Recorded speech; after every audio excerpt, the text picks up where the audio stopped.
Appeals for calm in Milwaukee after a night of looting and fires. Protesters burning several buildings and also throwing rocks at police. One officer was injured. The governor activating the National Guard. All of this following the fatal shooting of an armed man by police. Community leader Khalif Rainey expressed his frustration at a news conference. Listen.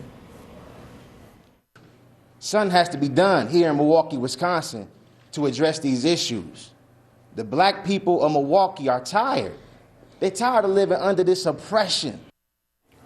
CNN national correspondent Ryan Young is live for us now in Milwaukee. So, Ryan, what is the situation now? And take us back to how all of this unfolded. Well, first things first, I can tell you people are sort of tense right now because they're not sure what's going to happen later on tonight, and we have to show you the scene here because if you look at it, it looks like you're almost in a different place. I mean, look at the burned out cars that are left behind. That used to be a Honda Accord. You can barely tell what that car used to be, but as we push our camera the other direction, that was a BP gas station. You can see it has basically crumbled upon itself because of the intense flames. A lot of people say it's lucky that the gas tanks didn't catch on fire. And just over to the side there, you can see the two officers that remained in this area. There's still hundreds of people who are out here. Look, let us show you this video just from last night. What we do know is an officer pulled over a car, tried to tell two people that they needed to stop. One man had a gun, according to the officer. When he told him to put that gun down, he opened fire, shooting that man in the chest and also in the arm. And that sent this place going crazy because so many people had rumors about what happened. But what everyone was talking about was the idea that this officer also had a body camera. So people are waiting to see what happens next. But this community is still on edge.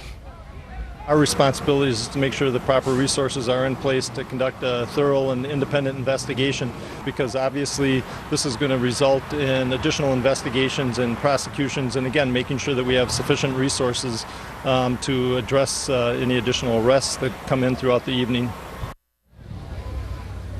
So a bit of mixed bag from the community because we've talked to several people who are upset that buildings were burned down. They said the idea that this young man may have had a weapon and pointed it toward the officer may make this a justified shooting. So there's still a lot of questions here. But people want proof. They want to see that body cam video. But we had to show you this scene.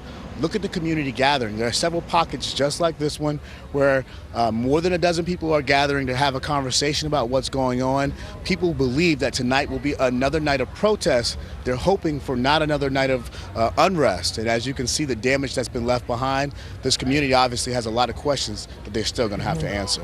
And then the gathering of people there, is that a meeting that is the same or different from a meeting where church and community leaders are planning to get together? Yeah, that's one of the things that we talked about. Churches and community members apparently are going to come together and have a conversation about what can happen next.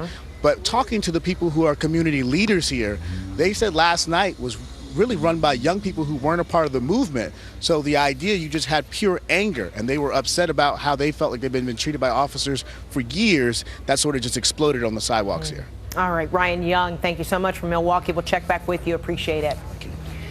Meantime, police are investigating a string of violent attacks on officers in New York and Georgia this weekend. We begin in central Georgia, where police are searching for the person who shot and killed Officer Tim Smith. Smith was responding to a call of a suspicious person when he was shot after coming upon the subject and then getting out of his car. And then an officer in a separate incident in Marietta, Georgia, just outside of Atlanta.